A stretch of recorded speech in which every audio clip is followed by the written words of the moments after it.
Hi there everybody, it's Verity here from inkybutterfly.com. Thank you very much for joining me today for another card making video, and we're going to do this really simple card today. I'm going to be using that's so difficult for me to say, framed florets stamp set, which is in the current mini catalogue. Okay, and we are just doing something really nice and simple with a sentiment and some heat emboss in there.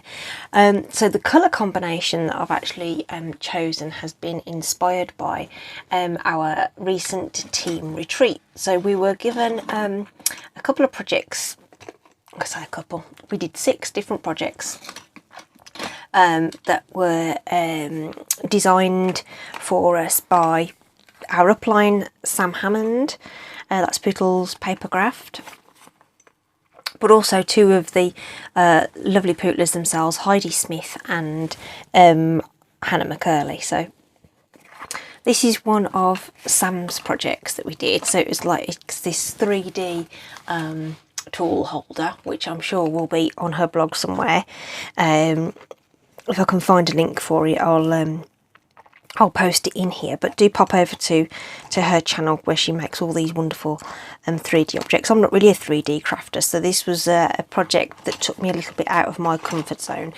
But the main thing here was that we ended up sort of mixing matching some cardstock to share between ourselves, and I ended up with this combination of basic grey, Orchid Oasis, and then copper foil, which is one of the new papers that's in the online exclusive. So if you pop along to the shop link, you'll be able to see the online exclusives. They're not in a published catalogue, they are online only.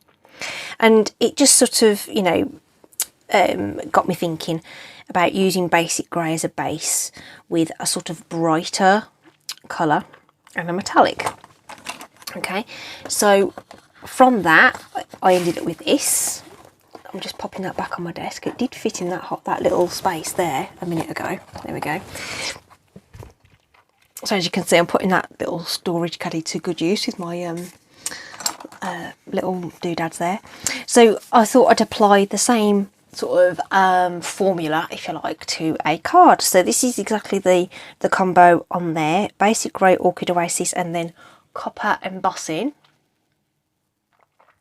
with the stamp sets there. Okay, and then just a simple sentiment over the top. Okay, so Orchid Oasis is one of the in colours. That's one of the 2022 in colours. But of course we have another set of in colours that came in 2021 that will be leaving. So I've just picked out polished pink to work with from the other set of in colours and cut this exactly the same with a basic grey card base. So this card base is exactly you know, what I usually do. Just half a sheet of A4. Let's grab my bone folder out of my wonderful tool caddy that I now have. So there's our card base, just popping that out of the way. Polished pink. These are one of my mini layers, if you like. So this is 1 inch narrower and shorter than my card base. So the width of this will be 3 1/8, okay, by 4 7/8 of an inch.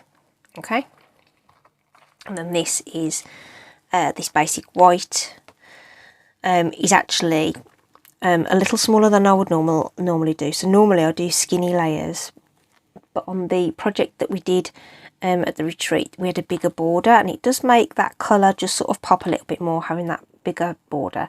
So these are actually 1/4 of an inch smaller and narrower than that pink layer. Okay, I'm going to sneeze. Maybe I'm not. Oh, there we go. Chew. There we go. There.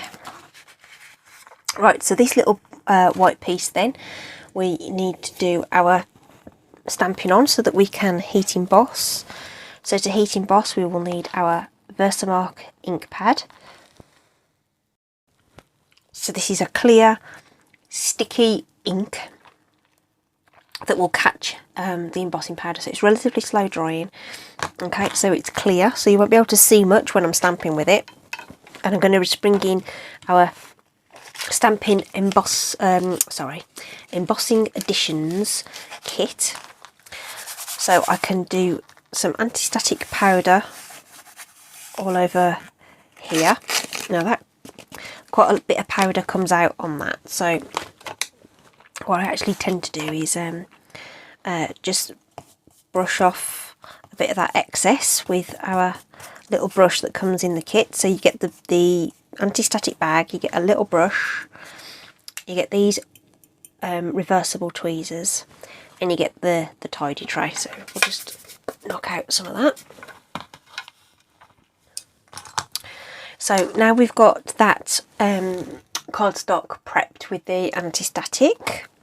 I'm just going to bring in this leaf stamp. Now I'm just going to replicate what we've done before. So I'm not going to do anything super fancy or anything, but we just want some random stamping of this image on this piece here. Now you won't be able to see anything at all, but when you're stamping at home like I am now, hopefully you will have sufficient light that will just sort of glisten on that wet ink so that you can see where you need to place your next image. So I think that's going to have to slot in there. And when I'm doing a full piece like this, I tend to work from the centre out. You're less likely to get boxed in. Well, that's my opinion anyway. You may find that other people have other tips and tricks for that, but I find that that's the best course of action. Now I think there's enough on there from what I can see. So with the purple, I used the copper embossing powder. That's the word, powder. For this one, I'm going to use gold. Okay, now this is a very old pot of embossing powder. Stampin' Up's branding has changed twice since I bought this. So you can see, you know, you don't use a lot of powder. It practically all goes back in the pot. So once you buy a pot of embossing powder, it will last you a very long time. Okay, so that is revealed. I've got a bit of a naked corner up there. So before we heat set that, I'm just going to pop another quick stamp there.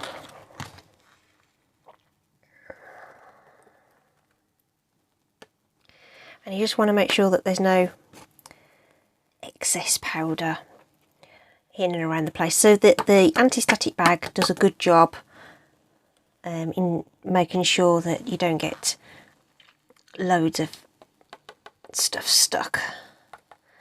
But you may find that a little bit does. I think I want to put something else down here as well.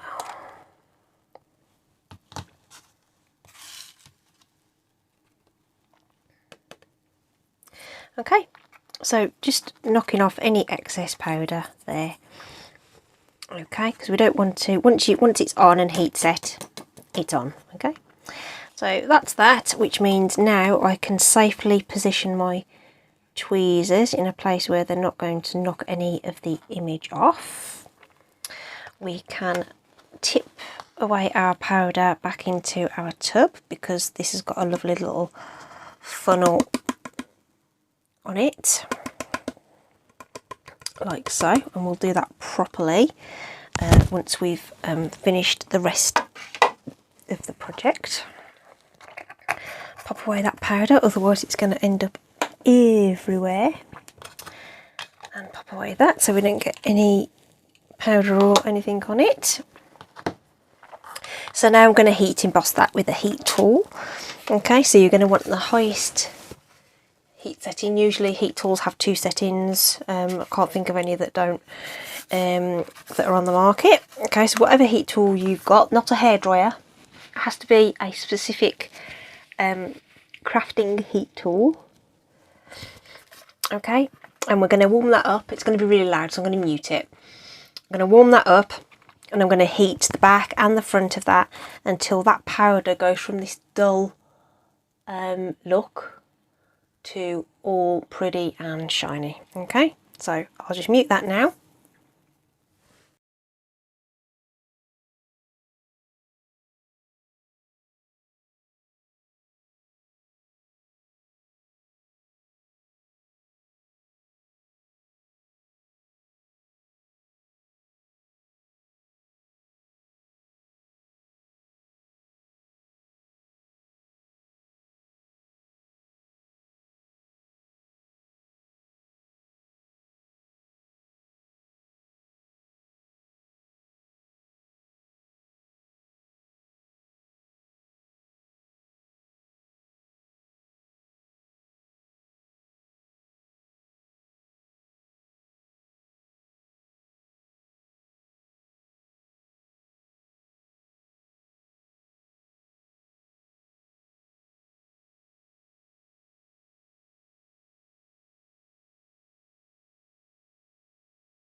Hooky cookie.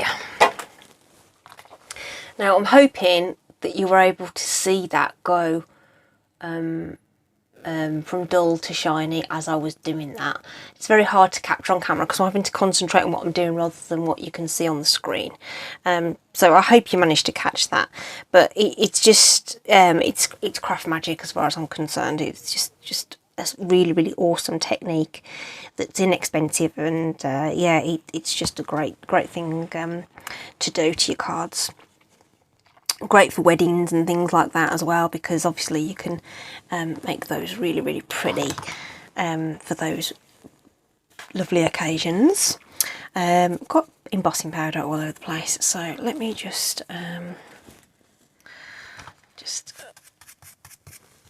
scrape away some of that. There we go, that's a bit better. Okay, so rest of this is easy now, really. I'm going to put plenty of tape on there. Use Stampin' Seal.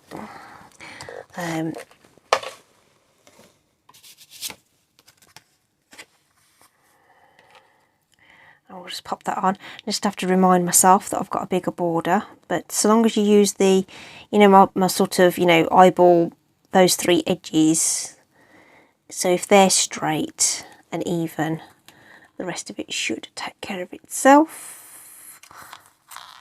Okay, and I put plenty of tape on that one because the embossing will give it a bit of a curl, won't sit completely flat. So you want plenty of adhesive on there, whatever your preferred adhesive is. And then you need to decide which way up you're going to have it. So I think we are going to have it that way up because I can put the sentiment across that bit that's a little bit blank, I think. Okay, and then we just need to pop some more on the back of this piece. And again, just centering that on the front there, looking for those borders.